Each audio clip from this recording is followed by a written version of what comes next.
안녕하십니까. 목포시 의료원 내과 김동민입니다. 오늘은 당뇨병 환자의 건강한 생활에 대해서 안내해 드리겠습니다. 당뇨병에 대한 궁금증을 풀어보고요. 건강하게 관리하는 법, 합병증 그리고 동반 질환들을 다스리는 법과 건강하게 살아가는 법에 대해서 말씀드리겠습니다. 궁금증으로 당뇨병이란 무엇이냐고 진단을 하게 되면은 혈액 속에 과도한 포도당이 소변으로 배송이 되는 병적인 상태를 말하는데요. 포도당이 몸에 저장이 돼야 되는데 저장이 되지 않고 소변으로 배출되는 것을 말씀드리겠습니다. 당뇨병이 생기는 원인으로는 크게 유전적 요인과 환경적 요인이 함께 작용을 합니다. 환경적 요인은 비만이라든지 나이에 따라 과식, 스트레스, 운동 부족인 것이 있고요. 이런 건 개선이 가능합니다. 유전적인 요인으로는 가족력이 있는데 이런 점은 좀 개선이 힘듭니다. 당뇨병의 경우에는 증상은 많이 드시고 소변을 많이 보시고 또 소변을 많이 보고 많이 드시는 걸로 인해서 많이 갈증이 나게 돼서 또 물을 많이 마시게 됩니다. 이런 세 가지 증상만 있다고 해서 당뇨병으로 진단되는 것은 아니고요.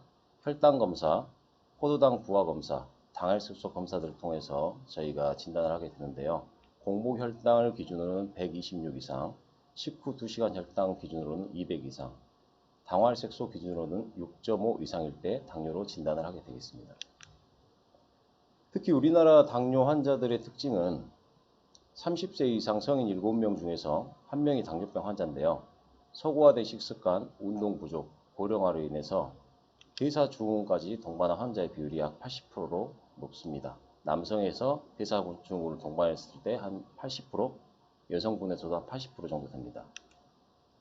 건강하게 관리하는 방법으로는 당뇨는 혈당이 높기 때문에 혈당을 잘 조절해야 하는 것이 관건입니다. 식정 혈당을 130 이하, 식후 2시간 혈당을 180 이하, 당활색소를 6.5 미만으로 목표 혈당을 조절하는 게 목표입니다. 관리하는 방법으로는 식사 조절, 적당한 운동, 약물요법, 또한 이런 것들이 잘 되고 있는지 규칙적으로 정기적으로 혈당 검사를 해야 되는데요. 일정한 시간에 규칙적으로 식사를 하시고 적당한 운동 주로 걷기나 체조, 자전거 타기 등 칼로리 소모를 한 300kcal 할 수 있는 운동을 하시는 게 좋고요. 약물은 병원에서 처방을 하는 경구용 혈당 강화제, 그리고 아까 말씀드린 이러한 세 가지를 조합해서 확인을 할 수 있는 정기적으로 혈당 검사를 해야겠습니다. 약물 치료의 목표는 당활색소 6.5 이하고요. 그런 당활색소를 평가를 확인하는 주기는 3개월이 적당하겠습니다. 당뇨병 치료제는 크게 몇 가지로 나눌 수 있는데요. 몸에서 인슐린이 분비가 돼서 당을 조절하는 게 원래 저희 몸의 원리입니다. 그렇기 때문에 약물을 쓰게 되면 인슐린 작용을 돕는 것, 인슐린을 분비하는 것, 그리고 인슐린을 대체하는 것이 인슐린 의존증으로 볼 수 있겠고요. 또 다른 약물은 인슐린의 비의존적으로, 그러니까 포도당을 재흡수하는 것을 억제하는 걸로 약물로 나눌 수 있겠습니다. 이런 약물들의 종류는 많습니다. 그런데 각자의 약물들은 병원에서 처방을 하고 있을 거기 때문에 주로 이런 약물의 부작용이 복부 팽만감이라든지 설사, 위장관계 관련 증상들, 그리고 저혈당이 나타나거나 아니면 어지러움, 현기증, 체중이 늘거나 몸이 붓거나 빈혈이 생길 수가 있고요. 또 이런 위장 증상이라든지 식욕저하라든지 저혈당 증상이 생겼을 때는 해당 약물을 먹고 있는 병원에서 확인해서 약물을 교체한다든지 약물을 바꾸는 방법이 있겠습니다. 인슐린의 비의존적인 약물에서는 주로 소변을 많이 범으로 해서 당분을 흡수를 안 되게 분비하는 게 있는데요. 이런 데에서는 요로 생식기 감염이 쉽게 올 수 있고요. 또 당분이 많이 빠지기 때문에 체중 감소가 쉽습니다. 이런 부분도 약물을 병원에서 조절할 수가 있겠습니다. 혈당 검사는 당활색소, 아까 말씀드린 당활색소로 2, 3개월 정도의 좀 혈당을 반영을 하고요. 가장 정확도가 높습니다. 3개월마다 검사하는 게 저희 학회 정설이긴 하나 6개월이나 9개월 병원마다 약간 차이는 있고요. 또 환자의 상태가 안 좋을 때만은 더 주기적으로 자주 할 수도 있겠습니다. 이제 혈당을 측정하는 방법은 자가혈당을 집에서 측정하시는 분들이 많습니다. 혈당은 주로 식전 아침에 그리고 취침 전 이후에 측정하시는 것이 좋고요. 더 측정하신 경우에는 각 식후 때마다 한 번씩 더 체크해서 4번 정도 혈당을 체크하시고 그 혈당을 손가락으로 측정하실 때는 손가락에 요일을 매겨놔서 그 요일별로 손가락을 돌려가면서 측정을 하시길 바랍니다. 너무 한쪽 손가락을 자주 사용할 시에는 염증이 생기고 좋지 않습니다. 저혈당 증상이 가장 문제입니다. 인슐린이나 약을 먹고 있을 때 저혈당 증상은 온몸이 떨리면서 춥고 기운이 없을 수 있고요. 식은땀도 나고 가슴 심기항진도 느끼고 손발이 저리기도 합니다.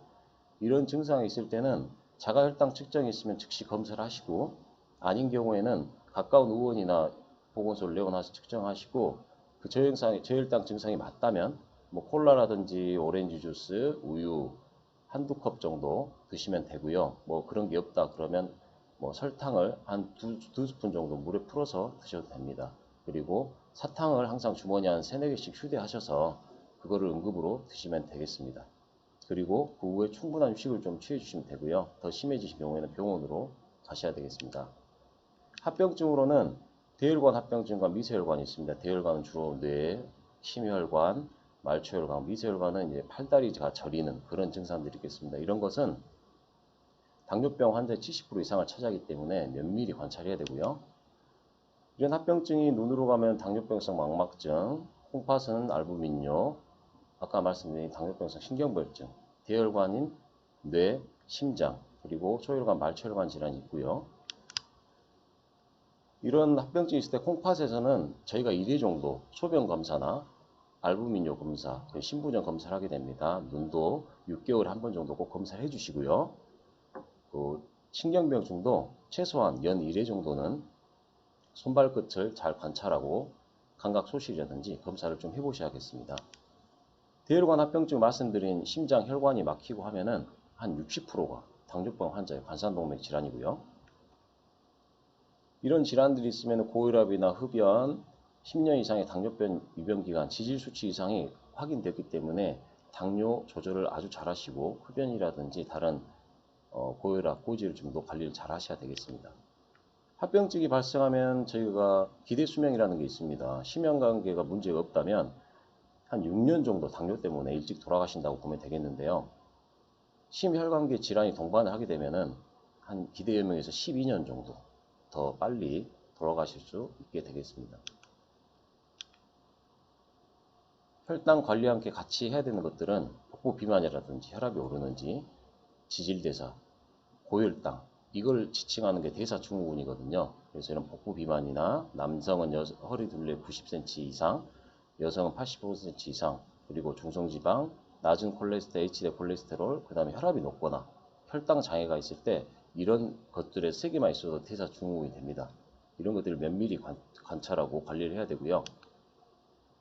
또 이런 동반 질환은 당뇨병이 있으면서 고혈압이 있고, 당뇨병이 있으면서 지질혈증이 있고, 당뇨병이 있으면서 비만이 있는 환자들이 각각 50, 80, 49%고 굉장히 높은 진단이 나왔고요. 이런 동반 질환을 왜 관리를 해야 하냐면 당알색소가 6.5 이상의 당뇨인데 거기에서 1%만 떨어뜨려도 미세혈관 합병증이나 심근경색이 30에서 10%까지 줄게 되고요. 그 다음에 혈압, 그 다음에 나쁜 지질혈증, LDL이라고 하는 지질 관리만 잘 하셔도 혈압이 10만 떨어지셔도 심근경색이나 당뇨로 인한 사망률이 10%에서 15%까지 떨어지게 됩니다. 그래서 체중 관리도 잘 하시고 면밀히 혈당, 혈압, 지질 관리를 하셔야겠습니다. 혈압은 140에서 85 이하, 그리고 뭐 염분이라든지 칼륨 섭취, 음주, 운동량 면밀하게 주의를 하셔야 되고요. 약물 치료로는 병원에서 주는 1, 2차제 약물이 있습니다. 염분 섭취를 줄이시고 칼륨을 늘리시고 음주를 줄이시고 운동을 늘려야 되겠습니다. 이상 지질혈증에서 아까 말씀드린 나쁜 지질혈증이 1만 증가해도 관상동맥 위험이 60% 증가하기 때문에 면밀히 관찰을 해야 되고요.